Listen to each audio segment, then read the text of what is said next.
A nossa mensagem de hoje é resultante de uma notícia colhida no jornal e fazemos um comentário em torno dessa notícia porque achamos oportuno.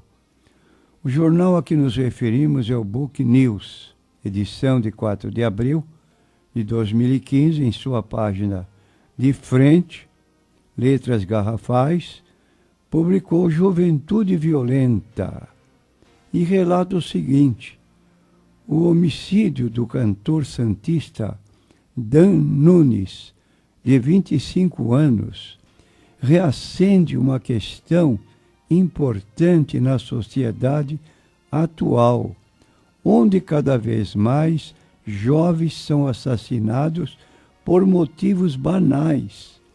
Em 3 décadas, houve um crescimento de 207% no aumento de mortes violentas envolvendo pessoas entre 18 a 30 anos.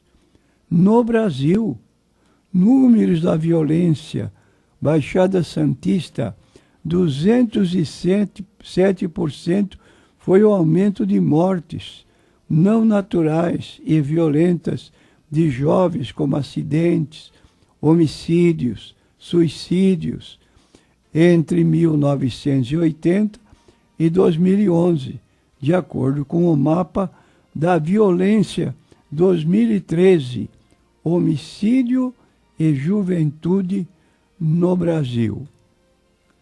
Agora, uma pergunta que nos fazem, eu vou pedir ao nosso irmão, pastor Rogério, que responda esta pergunta do nosso.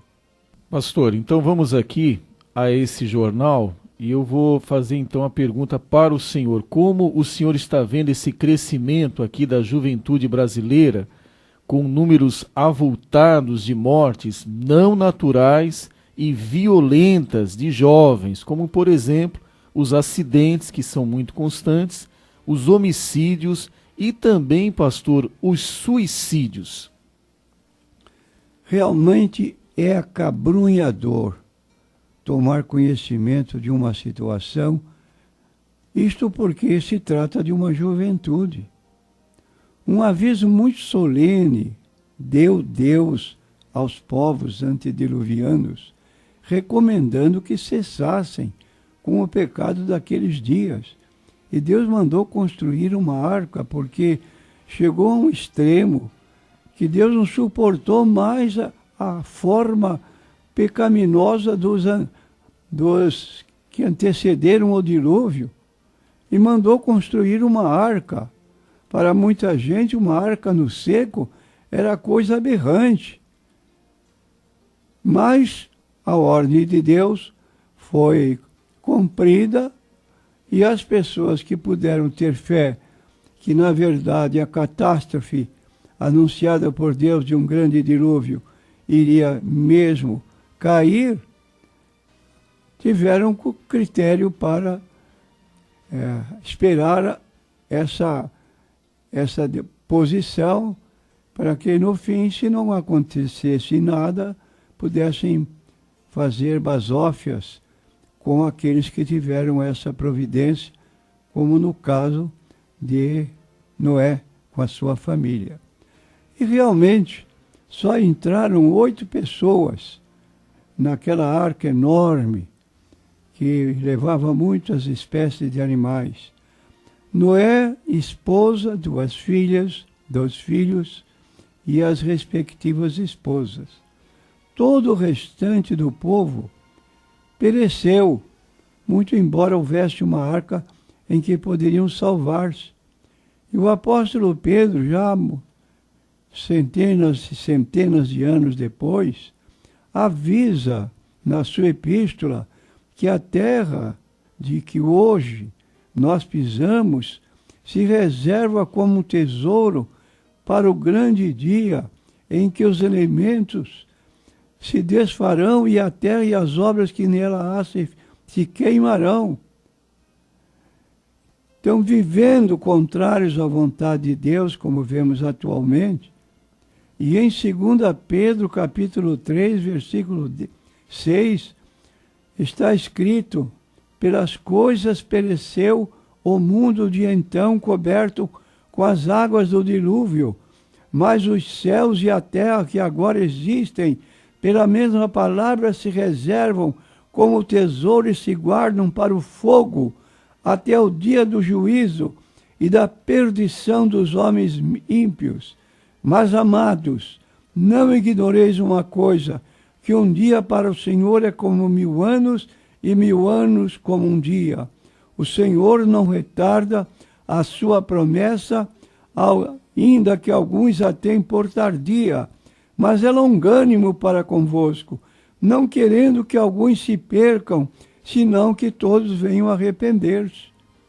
Isso teria acontecido se o povo antediluviano tivesse entrado na arca como providência de Deus. Mas zombaram da arca, Noé e a família entraram. E nos dias atuais, o que nós observamos concernente às populações de hoje? Como acabamos de ler, jovens numa idade tão recente, 16 a 18 anos, estão partindo deste mundo porque estão cercados de tantas práticas impróprias que levam a pessoa à morte antes do tempo. De modo que aqui se trata de um aviso solene, como diz o apóstolo Pedro. Deus não poupou aquela população e nós devemos ter cuidado, porque a terra e as obras que nela há se queimarão. Agora, para os que esperam em Deus, novo céu e nova terra, onde habita a justiça. De modo que fica aqui nessa notícia do jornal Book News, um aviso e, ao mesmo tempo, uma tristeza muito grande por ver os nossos jovens sendo apanhados e levados à morte, mortes trágicas, como temos tomado conhecimento em nossos dias, pelo aumento da iniquidade. E como diz a Bíblia no capítulo 24 de Mateus, por se multiplicar a iniquidade, o amor de muitos esfriará. Aqueles que estão dedicados a Deus, às vezes, se deixam levar pela figura do mundo, pelos prazeres que a televisão apresenta, gozos inúteis ou apenas passageiros, e colocam sua posição fora da vontade de Deus. Mas que o nosso aviso possa servir de alerta para os nossos jovens e, de modo geral, para todos que estão vivendo atualmente.